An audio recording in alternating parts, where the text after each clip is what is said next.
Because the majority of the assembly have said they want Ms. Meranda to be their speaker. 36 of them.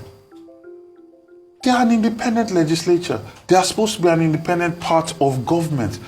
They've made their decision. Let them have their decision. They are not children. They are not babies. They are not people that should be ordered or bossed around. They've made that decision and they've shown consistency with standing by that decision. And that's all that it should be. When Ambode was being removed or pushed around, and even this current speaker was playing a role in his removal, it was accepted. Because all of these things are enshrined also in our constitution.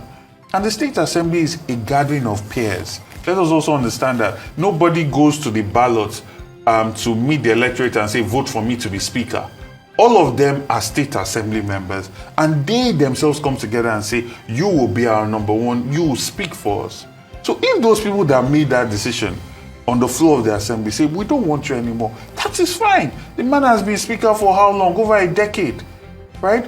If people say you have not handled things properly, you're accused of misappropriation, what I expect to see is an investigation on who those armed men were that invaded the State Assembly. Let us know who they were.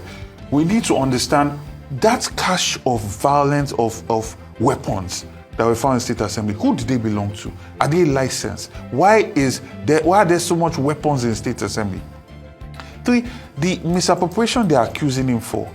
All these monies that have gone away, they say 17 billion for a gate, huge amounts of money. Let the EFCC get involved and explain what actually happened. Lagos State has the highest budget for a State Assembly, 124 billion.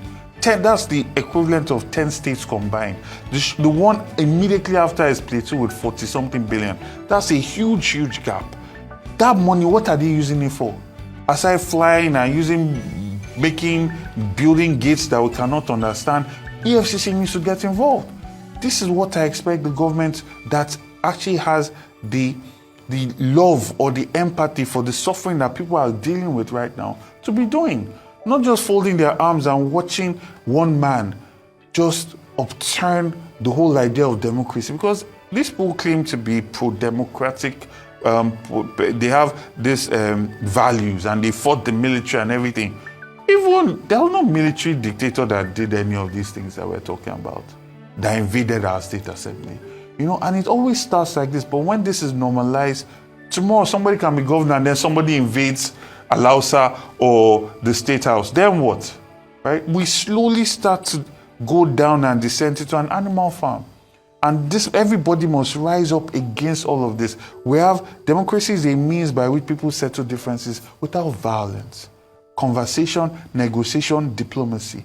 The moment violence starts to become the order of the day, we are really getting back into a Hobbesian type of reality, which is what we are trying to have.